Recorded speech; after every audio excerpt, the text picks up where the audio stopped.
નમસ્કાર, વીટીવી ગુજરાતી.com પર તમારું સ્વાગત છે અને મારું નામ છે કરણ ચરોતરા.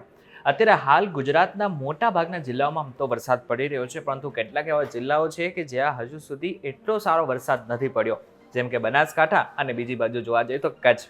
આમ તો જો કે અમદાવાદમાં પણ જે વરસાદ છે એ રોકાઈને આવી રહ્યો છે. હાલ જે વરસાદ આવી રહ્યો છે, ટૂંકો વરસાદ આવી રહ્યો છે, મોટા ભાગના જિલ્લાઓમાં વરસાદ પડી રહ્યો છે, પરંતુ અમદાવાદ જેવા જિલ્લાઓમાં તો કાપીને વરસાદ પડી રહ્યો છે. એટલે કે આજે વરસાદ આવ્યો તો ગઈકાલે નથી આવેલો, એવી જ રીતના આવતીકાલે કદાચ આવી શકે એવી શક્યતાઓ છે. પરંતુ આ બધાની વચ્ચે હવે આગળના સમયમાં કેવું વાતાવરણ રહેશે અને એની સાથે સાથે કેટલો વરસાદ આવશે એ આપણે વિંડીના માધ્યમથી સમજીએ.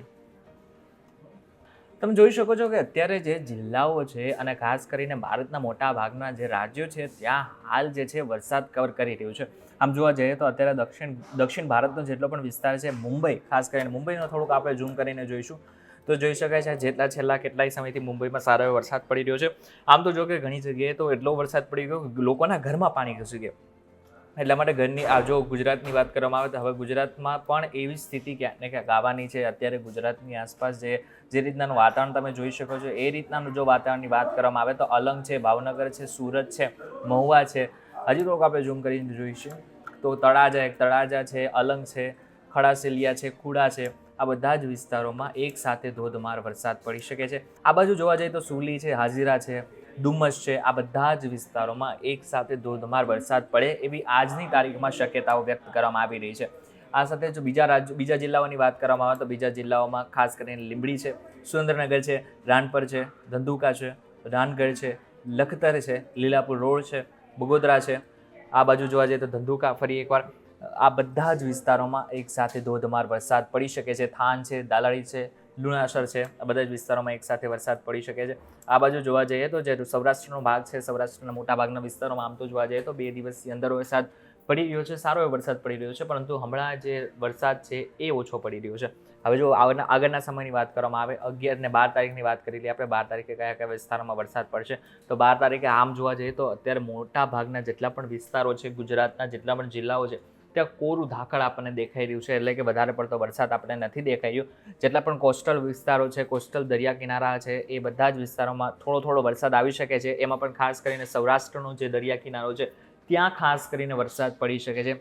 બીજી બાજુ જોવા જઈએ તો મધ્ય ગુજરાતનો જેટલો પણ ભાગ છે એમાં પણ ખાસ કરીને ખેડબ્રહ્મા, મહેસાણા, હિંમતનગર અને અમદાવાદ આ પટ્ટામાં છૂટો છવાયો વરસાદ કદાચ પડી પણ શકે છે. જો 13 તારીખની વાત કરી લઈએ, 13 તારીખે શું વાતાવરણ છે, 13 તારીખની જો વાત કરવામાં આવે તો દક્ષિણ ગુજરાતનો જે ભાગ છે ત્યાં વધુ પડતો વરસાદ આવી શકે છે અને ધોધમાર વરસાદ આવી શકે છે. કારણ કે આપણે બધાને ખબર છે કે મુંબઈની વાત કરીએ તો મુંબઈમાં છેલ્લા 2-3 દિવસથી વધારે પડતો વરસાદ પડ્યો, જેને જ કારણે હવે જે વરસાદ છે એ ઉપર ચડી રહ્યો છે. પવનની દિશા જે છે એ જ પ્રમાણે આગળ જઈ રહી છે અને હવે જે વારી છે દક્ષિણ ગુજરાતની વાત કરીએ તો સુરત, વ્યારા, વલસાડ, તાપી આ બધા જ વિસ્તારોમાં વરસાદ આવી શકે છે. અને જો ખાસ કરીને વાત કરવામાં આવે તો સુરતમાં છેલ્લા 2-3 દિવસથી અત્યારથી જ છૂટોછવાયો વરસાદ સતત પડી રહ્યો છે. એવામાં પણ હવે જો 13 તારીખની વાત કરવામાં આવે તો 13 તારીખે સુરતમાં ધોધમાર વરસાદ પડી શકે છે.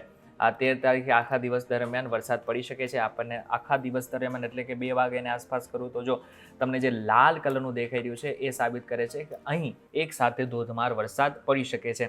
બની શકે કે ઘણા બધા લોકોના જે ઘર સુધી પાણી પહોંચી શકે છે. આ જે વિસ્તાર છે જે તમને દેખાઈ રહ્યો છે, જે બ્લુ કલરનો પટ્ટો દેખાઈ રહ્યો છે એ સામાન્ય વરસાદની નિશાની છે. જે ગ્રીન પટ્ટો દેખાઈ રહ્યો છે જ્યાં જગ્યા ઉપર ત્યાં ધોધમાર અથવા તો સામાન્યથી વધારે વરસાદની શક્યતાઓ છે. જ્યાં પીળો અને લાલ કલર, કેસરી કલર તમને દેખાઈ રહ્યો છે એ બતાવે છે કે એટલા વિસ્તારમાં એક સાથે વધારે પ્રમાણમાં વરસાદ પડી શકાય છે. આટલું તમને ખબર પડી ગઈ છે. હવે અમદાવાદ એટલે કે હવામાન વિભાગ આપણને શું કહે છે એની વાત કરી લઈએ. જો 13 તારીખની વાત કરીએ, 13 તારીખે એટલે કે હું તમને અઠવાડિયાનું કહી શકું છું કે અઠવાડિયાનું કઈ રીતનાનો વરસાદ આખા અઠવાડિયામાં ગુજરાતમાં કયા જિલ્લામાં કેટલો વરસાદ પડશે. જો તમને બતાવી દઉં કે બનાસકાંઠા છે, પાટણ છે, મહેસાણા છે, સાબરકાંઠા, ગાંધીનગર, અમદાવાદ, ખેડા, પંચમહાલ, દાહોદ, છોટાઉદેપુર, વડોદરા, આણંદ, ભરૂચ, સુરત, નવસારી, વલસાડ, દમણ, દાદરાનગર હવેલી, ડાંગ, તાપી, નર્મદા 13 તારીખે આ બધા જ વિસ્તારોમાં સારો વરસાદ પડવાની શક્યતાઓ છે. જે ખેડૂતોને ઉત્તર ગુજરાતના ઘણા બધા ખેડૂતો રાહ જોઈને બેઠા હતા કે બનાસકાંઠામાં સારો વરસાદ નથી પડ્યો, એ લોકો માટે, એ ખેડૂતો માટે પણ સારા સમાચાર એ છે કે 13 તારીખે બનાસકાંઠામાં પણ વરસાદ આવી શકે છે.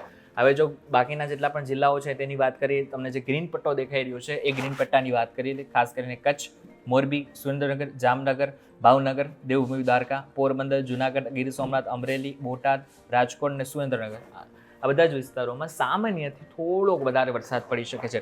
પરંતુ જે તમને પહેલાં કીધું એવી જ રીતના આ જે સૌરાષ્ટ્રનો પટ્ટો છે એ વિસ્તારોમાં પવન સાથે અને વીજળીના ચમકારા સાથે વરસાદ આવી શકે છે. આના બાદ જો 14 તારીખની વાત કરીએ, 14 તારીખની જો શક્યતાઓ એવી છે કે 14 તારીખે 13 તારીખની જેવી રીતના વરસાદ પડ્યો હતો એવી જ રીતના 14 તારીખની સ્થિતિ પણ સેમ ટુ સેમ છે. એટલે કે દક્ષિણ ગુજરાત અને ઉત્તર ગુજરાતની વાત કરવામાં આવે તો બંને વિસ્તારોમાં સારો વરસાદ પડશે, પરંતુ સૌરાષ્ટ્ર અને કચ્છમાં ધોધમાર વરસાદ પડવાની શક્યતાઓ નહિવત પ્રમાણમાં દેખાઈ રહી છે. છૂટો છવાયો વરસાદ અને સામાન્યથી થોડોક વધારે વરસાદ પડી શકે છે, પરંતુ હા, પવનની જે સ્થિતિ છે થોડી વધારે રહેશે. આ બાજુ જો 15 તારીખની વાત કરવામાં આવે તો 15 તારીખે બધા જ જિલ્લાઓમાં છૂટો છવાયો વરસાદ પડવાની શક્યતાઓ આમ વ્યક્ત કરવામાં આવી રહી છે. એટલા માટે આપણે ખબર પડી રહી છે કે હાલની જે સ્થિતિ છે કેવી છે. આમ જોવા જઈએ તો હવામાન વિભાગે પહેલેથી જ કહેલું છે કે આ વર્ષે એટલે કે 2024નું જે વર્ષ છે એ કેવું જવાનું છે.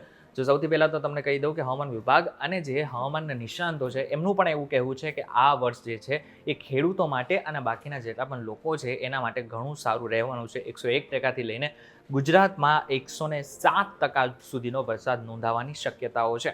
હવે આમ જોવા જઈએ તો હમણાં જે વરસાદ પડ્યો એ પ્રમાણે જ ખબર પડે છે કે આવનારા જે સમય છે એટલે કે આવનારા 2-3 મહિનાનો જે સમય છે એ ખેડૂતો માટે ઘણો સારો સમય જવાનો છે. કારણ કે ઘણા બધા લોકોએ ખરીફ પાક વાવવાના છે અને એ બધામાં જે ચોમાસું પાક છે એ ચોમાસું પાકને પાણીની જરૂર હોય છે. હવે એ બધા પાકને પૂરતું પાણી મળી રહે તેવી શક્યતાઓ છે. ત્યારે આ બાબતને લઈને તમારું શું કહેવું છે અમને કમેન્ટ કરીને ચોક્કસથી કહેજો. વિડીયો થકી જો તમને કોઈ ઇન્ફોર્મેશન મળી હોય ને તો વિડીયોને લાઇક અને શેર જરૂરથી કરજો. તથા આવા જ ઇન્ફોર્મેટિવ વિડીયોઝ માટે VTVGujarati.com સાથે જોડાઈ રહેજો. અને હા, એક મહત્વની વાત, અમારી એક વોટ્સઅપ ચેનલ જે પણ છે અને એની સાથે સાથે અમારી એક એપ્લિકેશન પણ છે જેનું નામ છે VTVGujarati.com.